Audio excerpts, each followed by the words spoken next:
জি 24 ঘন্টা education excellence 2024 premier and private autonomous engineering college of West Bengal বিভাগের সম্মানিত Narula institute of technology তাদের journey দেখুন। নারুলা ইনস্টিটিউট অফ টেকনোলজি কলকাতার কাছে আগরপাড়ায় অবস্থিত একটি আধুনিক প্রযুক্তির মহাবিদ্যালয়, যা পশ্চিমবঙ্গ সরকার পরিচালিত প্রযুক্তিগত বিশ্ববিদ্যালয়ের অন্তর্গত জেআইএস গ্রুপের একটি সফল প্রচেষ্টা। শুরু হয় 2001 সালে। প্রতি বছর এখানে প্রায় 2000 জন ছাত্রছাত্রী ভর্তির সুযোগ পায়। বর্তমানে এখানে undergraduate, master degree, diploma course ছাড়াও বিভিন্ন ম্যানেজমেন্ট কোর্সও করানো হয়। আমাদের student centric approach and project based লার্নিংকে বেশি করে ফোকাস করা হয়। আমাদের ট্রেনিং প্লেসমেন্ট থেকেই প্লেসমেন্টের আগে বিভিন্ন প্রোগ্রামিং ল্যাঙ্গুয়েজের উপর আলাদা করে ট্রেনিং দেওয়া হয়। এই প্রতিষ্ঠানটি বিভিন্ন জাতীয় আন্তর্জাতিক প্রতিষ্ঠানগুলোর দ্বারা অনুমোদিত।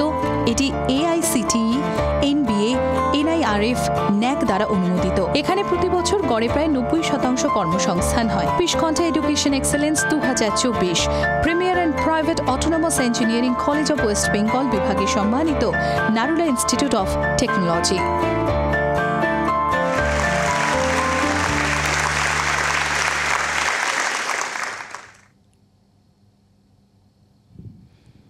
আর এই মুহূর্তে স্টুডিওতে আমার সঙ্গে যারা অতিথিরা উপস্থিত রয়েছেন তাদের সঙ্গে পরিচয় করাই। প্রথমে আমার সঙ্গে রয়েছেন doctor Soumen Banerjee, principal, Narula institute of technology. আর এরই পাশাপাশি আমার সঙ্গে রয়েছে doctor Shubhram Das, HOD, CSE। প্রথমে তো কংগ্রাচুলেশন দুজনকেই জানাচ্ছি। আর যেটা প্রথমেই জানতে চাইবো যে এই যে নারুলা ইনস্টিটিউট অফ টেকনোলজি, সেখানে আপনাদের যারা স্টুডেন্টসরা তাদের সার্বিক বিকাশের জন্য ঠিক কী কী ব্যবস্থা বা কী কী পদ্ধতি সার্বিক বিকাশের জন্য নারুলা ইনস্টিটিউট অফ টেকনোলজি নিয়ে থাকে? নারুলা ইনস্টিটিউট অফ টেকনোলজি যেহেতু একটি শিক্ষা প্রতিষ্ঠান, তো সবচেয়ে প্রথম যেটা আমরা করি সেটা হচ্ছে যে আমাদের কোয়ালিফাইড ফ্যাকাল্টি রিক্রুটমেন্ট। আমাদের এখানে অত্যন্ত কোয়ালিফাইড ফ্যাকাল্টিরা আছে যারা অত্যন্ত ভালোভাবে ছাত্রছাত্রীদের শিক্ষা দেয়। এটা 1 নম্বর পয়েন্ট। 2 নম্বর হচ্ছে যে আমাদের প্লেসমেন্ট। আমাদের দীর্ঘদিনের একটা সংস্থা এবং এখানে ওভার দ্য পাস্ট 10-15 ইয়ার্স আমরা 90% প্লেসমেন্ট রেকর্ডকে রাখার জন্য চেষ্টা করি, এবং তার জন্য আমাদের খুব সুন্দর ইন্ডাস্ট্রিতে আমাদের অ্যালায়েন্স আছে এবং আমাদের ট্রেনিং প্লেসমেন্ট ডিপার্টমেন্ট অত্যন্ত স্ট্রং আছে। এছাড়া সবচেয়ে বড় ইম্পর্টেন্স হচ্ছে ইনফ্রাস্ট্রাকচার এবং ফেসিলিটিস। আমাদের অত্যাধুনিক প্রযুক্তির ল্যাব আছে, লাইব্রেরি আছে। এই সমস্ত দিয়ে আমরা চেষ্টা করি যে ছাত্রদের সার্বিকভাবে যাতে উন্নতি হয়।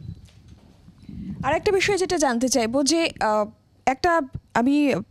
আমার কোর্স শেষ করার পর আমি চাকরি পাবো বা আমার কর্মসংস্থান হবে, এই বিষয়টা তো প্রত্যেক ছাত্রছাত্রী যে কোনো কোর্সে বা ইনস্টিটিউটে ভর্তি হলে থাকে। তো তার জন্য কি আলাদা কোনো প্রশিক্ষণের ব্যবস্থা থাকছে? আমাদের একদম প্রথম বর্ষ থেকেই আমাদের একদম কারিকুলামের মতো রেগুলার শিডিউলে আমাদের অ্যাপটিটিউডের ক্লাস ফার্স্ট ইয়ার থেকে স্টার্ট করে দেওয়া হয় প্রত্যেকটা স্টুডেন্টের জন্য কম্পালসারি, এবং সাথে টেকনিক্যাল যে ট্রেনিং সেটাও ফার্স্ট ইয়ার থেকে স্টার্ট হয়। এই দুটো অ্যাপটিটিউড এবং টেকনিক্যাল ফার্স্ট ইয়ার থেকে কারিকুলামের মধ্যে স্টার্ট হওয়াতে একটা স্টুডেন্ট যখন থার্ড ইয়ারের পরে যখন ফোর্থ ইয়ারে ক্যাম্পাসিং স্টার্ট হয়, তারা নিজেদের সেভাবে প্রিপেয়ার করে নিতে পারে যে আমি কিভাবে, এবং তারা মেন্টালি এবং টেকনিক্যালি স্ট্রং হয়ে যায়, এবং যাতে ক্যাম্পাস ইন্টারভিউ সময় কোনো নার্ভাসনেস বা কিভাবে ফেস করবে সেই প্রবলেম তাদের মধ্যে থাকে না। আর এছাড়া যখন পার্টিকুলার ধরুন কোনো CTS বা TCS এরকম কোনো ক্যাম্পাসিং যখন করতে আসে, যখন তারা শিডিউল পেয়ে যায়, তখন সেই কোম্পানি কীরকম টাইপের কোশ্চেন করে তার জন্য ওই কোম্পানি ভিত্তিক স্পেশাল ট্রেনিংয়ের ব্যবস্থা করা হয়।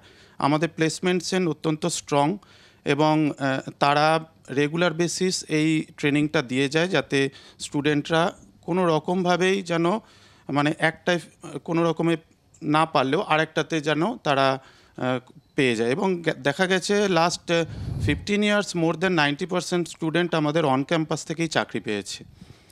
এছাড়া যেটা আরেকটা বলার আছে যে শুধুমাত্র প্লেসমেন্টও নয়, সাথে সাথে আমাদের কিন্তু হায়ার স্টাডিজের জন্য আমরা বিভিন্ন রকম ট্রেনিং দিয়ে থাকি, যেমন গেটেড ট্রেনিং, এবং থার্ড ইয়ার আর ফাইনাল ইয়ার স্টুডেন্টদের আমরা মোটিভেট করি যাতে গেট কোয়ালিফিকেশনের জন্য যে এক্সামটা হয় সেটা স্কোর করা এবং সেটাকে পারফর্ম করা ভালো করে। ডক্টর ব্যানার্জি, আর একটা বিষয় একটুখানি আমি জানতে চাইবো যে চ্যালেঞ্জের একটা বিষয় থাকে, তো সেই চ্যালেঞ্জ থাকলে সেটা ওভারকাম করারও বিষয় থাকে, সেটা কি রয়েছে বলে আপনি মনে করছেন? না, দেখুন, সেটা হচ্ছে খুব ইম্পর্টেন্ট যে আমাদের পশ্চিমবঙ্গে প্রচুর ইঞ্জিনিয়ারিং কলেজেস আছে। তাহলে আমরা কি করে আমাদের কলেজের মানটা বাড়াবো? সবচেয়ে প্রথম যেটা ইম্পর্টেন্ট সেটা হচ্ছে অ্যাক্রিডিটেশন। আমাদের কলেজের মান বাড়াবার জন্য আমাদের অ্যাক্রিডিটেশনটা পেতে হবে।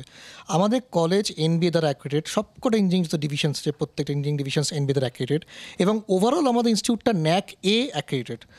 এই অ্যাক্রিডিটেশনের ফলে আমাদের একটা অত্যন্ত হাই স্ট্যান্ডার্ড আমরা মেনটেন করি। এটা 1 নম্বর। 2 নম্বর হচ্ছে যে আমাদের ছাত্রদের প্লেসমেন্টকে আরও কী করে ভালো হতে হয়, তার জন্য যেটা আমরা করি সেটা হচ্ছে যে আমাদের একটা স্ট্রং প্লেসমেন্ট টিম আছে, এবং যেটা ইন্ডাস্ট্রির সাথে একটা অ্যালায়েন্স মেনটেন করে, এবং আমরা এইভাবে চেষ্টা করি যে ছাত্রছাত্রীদেরকে কী করে বেশি তারা ইন্ডাস্ট্রিতে প্লেসড হবে সেটা একটা আমরা প্রচেষ্টা করি। এই দুটো হচ্ছে মেন জিনিস। আর থার্ড হচ্ছে যে আমরা এক্সটার্নাল ফান্ডিং প্রজেক্ট কী করে পাবো। যেমন আমরা আমাদের ইনস্টিটিউশনে DST, তারপর department of atomic energy, SERB, এখান থেকে আমরা বিভিন্ন রকম প্রজেক্ট অ্যাপ্লাই করি, এবং এখানে প্রচুর টাকা আমরা ফান্ড আমাদের ইনস্টিটিউটে পাই। এতে কী হয়, আমাদের রিসার্চ এবং ডেভেলপমেন্ট যে উইংটা আছে এটা অনেকটা স্ট্রং, যার ফলে এই যে চ্যালেঞ্জগুলো আছে যে আমাদের ইনস্টিটিউশনকে কী করে বেটার করবো অন্যদের থেকে, এই তিনটের উপর আমরা বিশেষভাবে স্ট্রেস দিই। আচ্ছা, অনেক ধন্যবাদ আমাদের এখানে আসার জন্য, এবং আরও একবার কংগ্রাচুলেশন অবশ্যই আপনাদের। আর আপনারাও দেখতে থাকুন জি 24 ঘন্টা এডুকেশন এক্সেলেন্স দিনভর। বাংলার আওয়াজ, বাঙালির আবেগ, জি 24 ঘন্টা।